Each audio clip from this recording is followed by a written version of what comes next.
Here in County Limerick, Ireland, the former site of the Foynes Airport Terminal is today the wonderful Flying Boat Museum.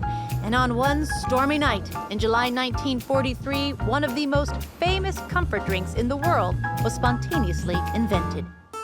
The Irish coffee was invented here. Yes, here in this very building. That's incredible. The flight was turned back on this particular night because the weather had changed. And of course, the staff were called into work to look after these poor passengers. Joe Sheridan was the chef, and he decided on that particular night, really on a whim, that he'd cheer them up and he'd warm them up, and he put a little drop of whiskey in their coffee.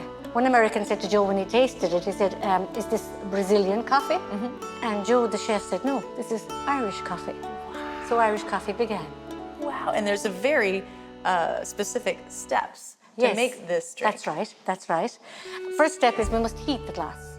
So you have your spoon there, and we'll put the spoon in because, of course, the spoon will take the heat and prevent the glass from cracking. Oh.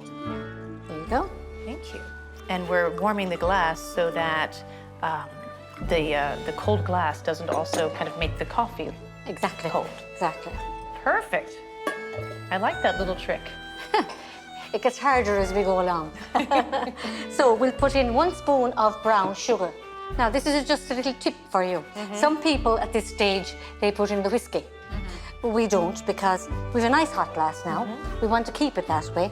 So we'll put the coffee in next. Well, if the Irish don't, then I'm not going to. So don't forget now to leave enough room for your whiskey. Don't put too much coffee in, bad mistake.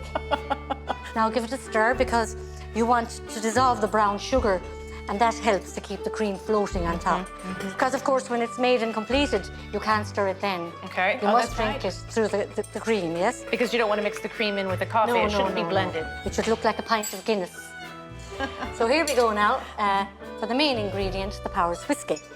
It's 1 measure and 1 measure only. And it goes, give it a good shake. And if you feel like it, bend your elbow. There you go.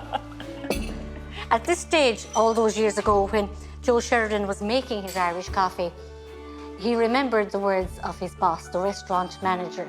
And he said to him, Joe, you must remember, everything must have eye appeal. Eye appeal. So with that in mind, he decided to float some cream on top. I like that. On the back of the small spoon, he poured the cream onto the spoon, onto the coffee gently. So this was originally just to give the drink a pretty look? Yes. Ah, well, it's one of my favorite parts of the drink. And there you go. We've only 1 more step now. We have to lift our glasses and say to each other, Sláinte. Sláinte. Cheers. Oh yeah, ready to get back on that plane. Oof, I love a good drinky winky.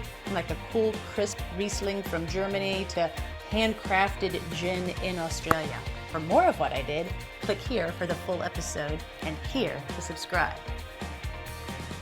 I always have to watch my drinking though when I'm on camera because like 1 sip, I feel it go down to my toes and I'm like, ooh, and like we've got maybe 2 more takes before like I am out.